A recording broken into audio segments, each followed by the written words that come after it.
एक गांव था। वो गांव में एक राजा रहता था। वो राजा का एक पुत्री थी। राजा अपना पुत्री से बहुत प्यार करते थे, बहुत प्यार करते थे।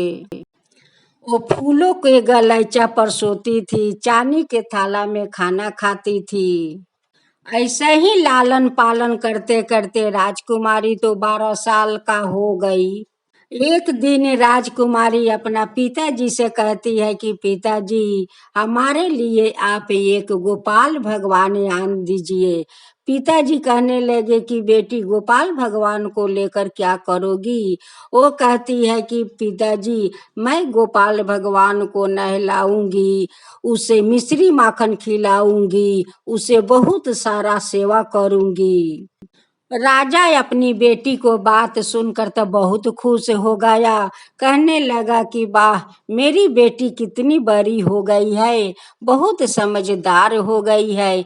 अब तो वो अपना भगवान को सेवा करना चाहती है।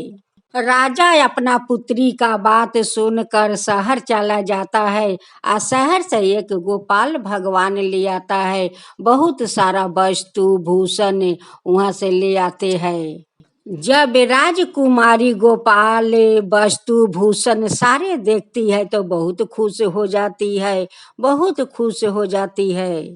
राजकुमारी अपना पिताजी से कहती है कि पिताजी, मैं तो भगवान का अपना कक्ष में ही रखूंगी। पिताजी कहने लगे कि ठीक है राजकुमारी, आपको जैसा मर्जी, आपको जैसा खुशी वैसे कीजिए। आपका खुशी में तो हमारा खुशी है पुत्री, आपका खुशी में तो हमारा खुशी है। राजकुमारी अपना गोपाल भगवान के अपना कक्ष में स्थापित करती है। राजकुमारी गोपाल को नहवा धोवा कर उसे वस्तु पहनाती है, भूषण पहना कर उन्हें सजावट करती है, बहुत सुंदर श्रृंगार करती है।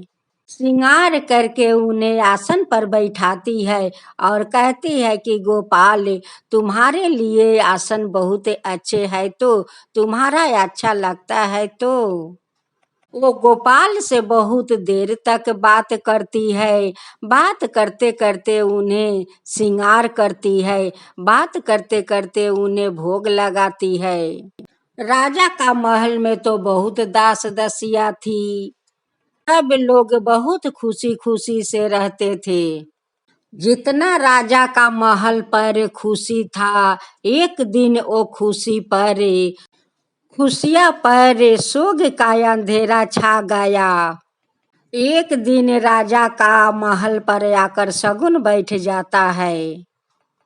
शगुन बैठने के कारण से उनका महल नष्ट हो गया और महल के सारा खुशियां माटी में मिल गया। उसी दिन राजकुमारी अपना सखियों लोग के साथ बाहर में खेल रही थी।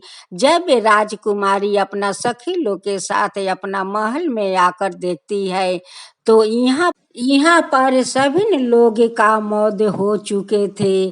अब देखती है कि अपना माता पिता घर के अंदर में मरे पड़े हुए हैं, बहुत सारा दास दासियों मरे पड़े हुए हैं। वो शगुन तो काल बन कर आया था और मौत का सोग फैला कर चला गया। अब तो राजकुमारी अपना माता पिता को छाती पर माथा राख राख कर रोती है, बिलखती है। सखिया लोग राजकुमारी का अपना घर ले जाती है। राजकुमारी गोपाल भगवान का लेकर अपना सखी लोग के साथ चली जाती है। जो राजकुमारी फूलों को गलीचा पर सोती थी, चांदी का थाला में खाना खाती थी, वो राजकुमारी आज अपना सखियों लोग का घर में जाकर काम करती है और खाती है। ऐसे ही काम धंधा करते करते राजकुमारी एक दिन बहुत बड़ी हो जाती है।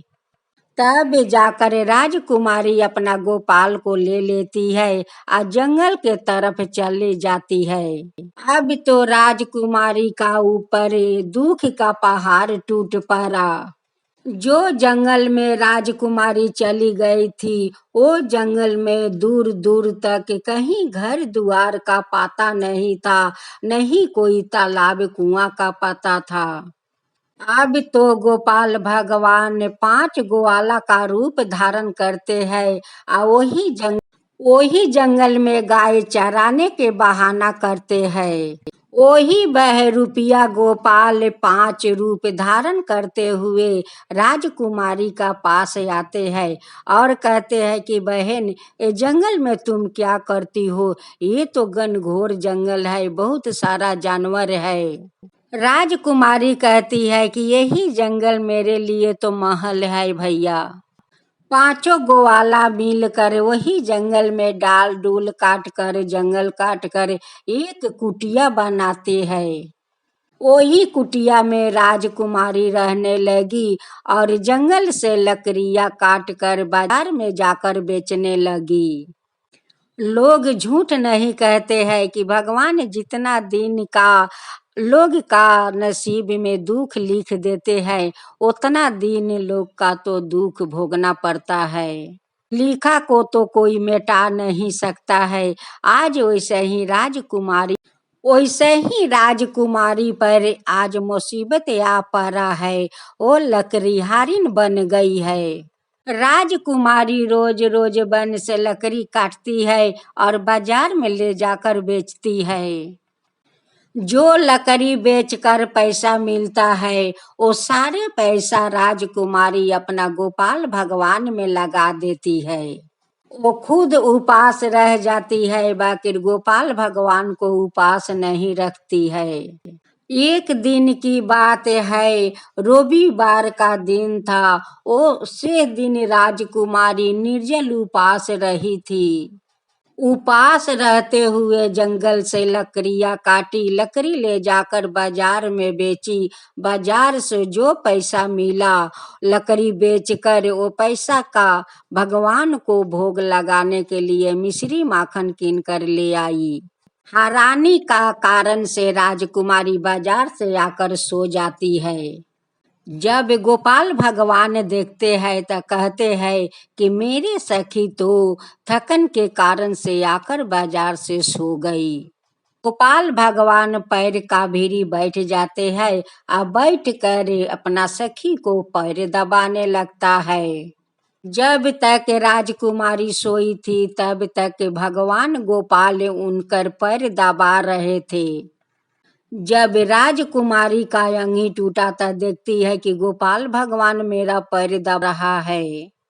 राजकुमारी खटिया से झट देकर उतर जाती है और कहती है कि भगवान, आप मेरा पैर दबाकर कितना बड़ा पाप दे दिया, भगवान कितना बड़ा पाप दे दिया।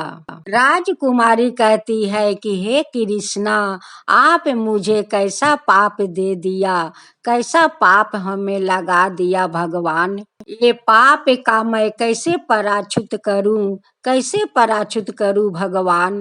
अब तो राजकुमारी ये पाप सहन नहीं कर पा रही है। कहती है कि हे भगवान, आप मेरा पैर दबाकर कैसा मुसीबत में मुझे डाल दिया भगवान। राजकुमारी जंगल से बहुत सारा सूखा लकड़ी काटी और वही लकड़ी पर किरासन तेल डालकर आग लगा देती है। वही अग्नि का अंदर जाकर राजकुमारी बैठ जाती है। सारा लकड़ी जल कर तो राख हो गया, लेकिन राजकुमारी का कुछ नुकसान नहीं हुआ, क्योंकि भगवान गोपाल को जो सब लीला था। उसी समय एक राजकुमार अपना घोड़े पर बैठे हुए और वहां पर आकर देखता है कि ये तो राजकुमारी है, और राजकुमारी क्यों आग के अंदर बैठी है। सारा आग जलकर तो राख हो गया है, बाकी राजकुमारी को तो कुछ नहीं हुआ है। राजकुमारी कैसे जलती, वो भगवान गोपाल जलने देते तब तो जलती हो। राजकुमारी तो अपना दोनों आंख बंद करके वो अग्नि के अंदर बैठी हुई थी। जब आंख खोलती है तो सामने देखती है कि एक राजकुमार घोड़े पर बैठे हुए मेरा सामने खड़ा है। राजकुमार कहता है कि मैं शादी करूंगी तो यही लड़की से मैं शादी करूंगी, नहीं तो मैं शादी नहीं करूंगी। राजकुमार राजकुमारी से कहता है कि राजकुमारी, मुझसे तुम शादी करोगी? राजकुमारी कहती है कि मैं आपसे कैसे शादी करूंगी, मैं तो लकड़ीहारिन हूँ, आप तो राजकुमार है। लकड़ीहारिन राजकुमार को अपना कुटिया में ले जाती है और अपना सारा कथा वो राजकुमार को सुनाती है।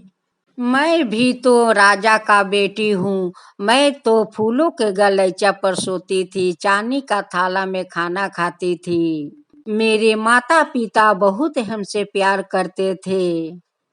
ना जाने एक दिन कहाँ से शगुन आ गया और मेरे महल पर बैठ कर मेरे खुशियाँ को आग लगा दिया।